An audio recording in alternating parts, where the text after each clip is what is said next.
Hi, I'm Ebony Thompson, the owner of the Persona Agency and C3 Village. Yeah, I'm black as fuck. They said it wouldn't be half enough, but I did enough being black as fuck when I ain't even half enough for real. Yeah, I'm black as fuck. They said it wouldn't be half enough, but I did enough being black as fuck when I ain't even half enough for real.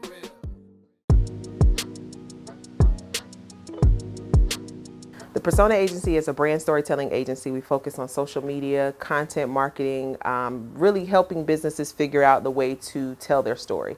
Whether that's through social media, digital marketing, making sure their content resonates with their audience. We're there to kind of be that bridge. You know, I was thinking about that yesterday. Because we actually celebrated our 4th anniversary, our fourth birthday yesterday. And I was sitting there and I was like, where did you come up with the name Persona? And I think, you know, when I was coming up with the name, I was trying to figure out something that told the story of all of us have personas. You know, when we meet and we engage in different people, we have different personas. Whether it's your homeboy, you're going to talk to him this way. If you're talking to your mom, you're going to talk a different way. And so for me, it was, what am I trying to do with my clients? I'm trying to make sure that their personas are aligning with the customers they're trying to meet. So I think that that's what it is. That sounds right. I mean, it's a pretty accurate statement. It sounds like it just kind of flowed into that thing. Yeah. You didn't think too hard about it. It kind of just came naturally. Exactly.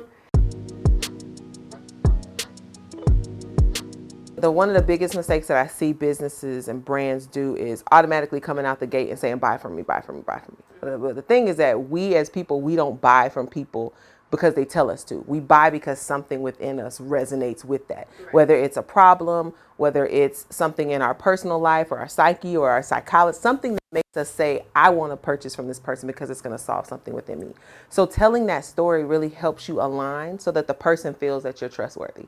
And they don't feel as though you're being, even if you are selling to them, nobody wants to be sold to. Right. They want to feel like this is an experience for me that's going to solve something. So it's extremely important to break down what your brand story is. What are you trying to get from this? Other than trying to get paid, right. What are you trying to get from this? And so that's the entire thing, is making sure that your content aligns with what you're trying to do and what your end goal is. And making sure, a lot of businesses are scared to tell their stories for it looking flawed or minimal, or, you know, I feel like I should be driving a Range Rover at this point. Well, guess what? The Range Rover is not part of your story right now. So tell the story of the Honda right now, because that's going to resonate with somebody, and eventually you're going to be able to get to that point.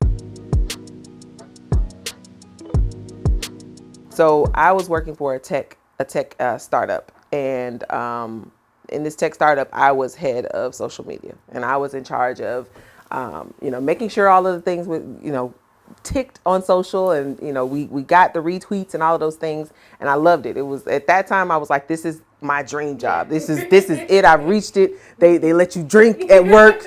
They pinnacle. They let you drink at work.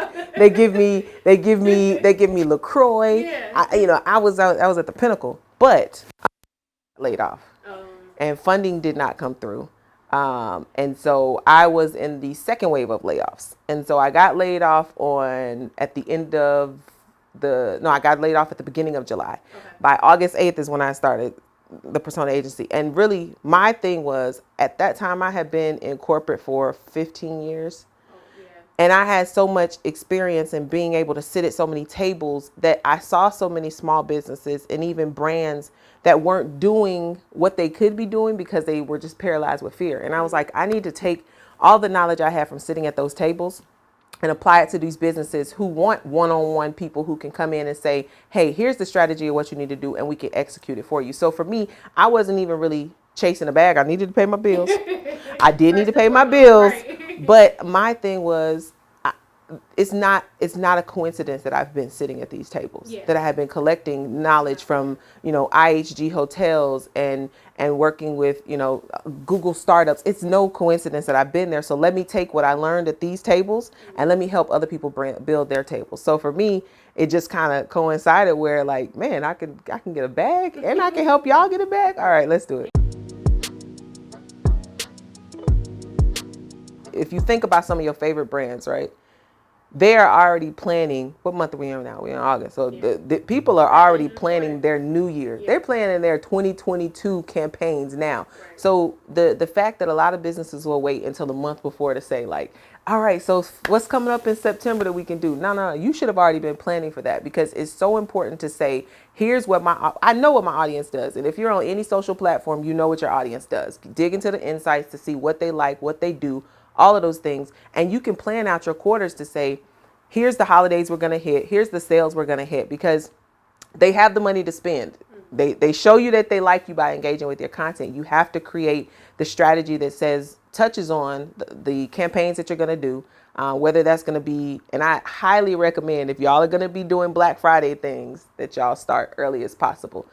Because this is going to be a Black Friday like last Black Friday, where people are just home. People are not going to be feeling comfortable going to stores. So your campaign planning has to start early. So figure out what you're going to say, figure out what you're going to sell, start getting your inventory up, start getting your messaging together. Don't wait until the last minute, because I guarantee you your competitor is starting now, and they are going to start hitting those people at least a month to 2 out. So get on making sure that you know what you're saying to your audience, whether it's for a specific campaign or just day to day. You can't be inconsistent. And this goes for dating, life, love, and business. Can't be inconsistent and expect consistency. That's from your customers, period. So if you're not talking to them consistently in campaigns or your marketing or anything, you can't expect them to know who you are, what you are, and why you're doing what you do. And why they should buy. And that's the other thing, is make sure that they know why you do what you do. And I always have to tell people, especially my clients, don't just assume that they know why you do what you do, because they're not going to. Your passion might be because you might sell wigs. You might sell wigs because your mom was a chemotherapy patient and you had to help your mom. Tell that story, because your why is going to drive why people support you. Make sure that you tap into that.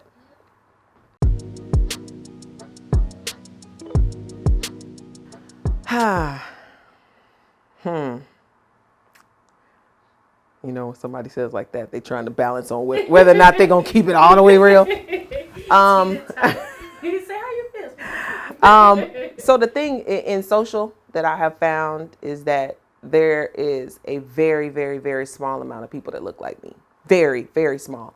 I feel comfortable around anybody. I'm comfortable, good thing. But when I'm going into rooms and I see people who are talking on behalf of the culture that I live and breathe every day, and they're VPs, they're directors and all of this, and you see the people who are actually moving the culture forward on social media, which is Black people, and we don't get those opportunities. So for me, it's coming in the door already knowing that you're looking at me like I don't know what I'm doing, and I'm going to have to work 5, 10, 20 times harder. And that's really in every industry. But that has bothered me to my core. So when I have an opportunity to find somebody who's interested in social and try to teach anything that I possibly can to anybody, that's my goal, because I want more of us to be sitting at that table, because we literally make the needle.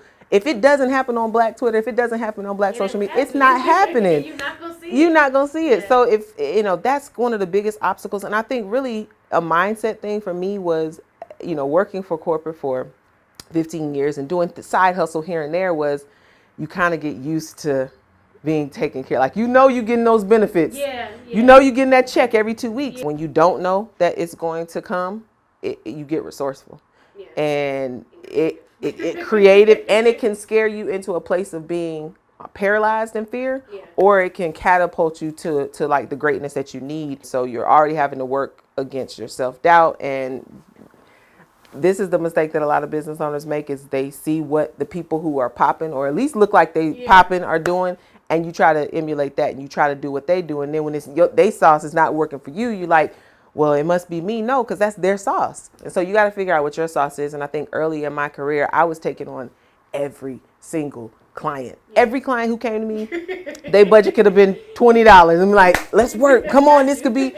And I had to get to a point to where I was like, listen, my energy and my peace and my time is worth this much. And if you can't meet on this side, blessings to you. I want the best for you, but I'm gonna need you to go get some more money, or I'm gonna have to refer you to somebody else. And so it's taking your level of expertise so that everybody understands and values it. And that was a hard learning curve for me. very hard. I'm black as folk. They said it wouldn't be half of. Write your plans in pen, but write how you're going to get there in pencil. It's not important, and I got to give that to XO Nicole. Shout out to them. Shout out to XO Nicole because I got that from them. But it's so important to be flexible in how you're going to get there. So many of us are like, I want the $4 million house and I have to get it this way. But you might get it in 5 different ways that you didn't even know. Be flexible about how you're going to get there.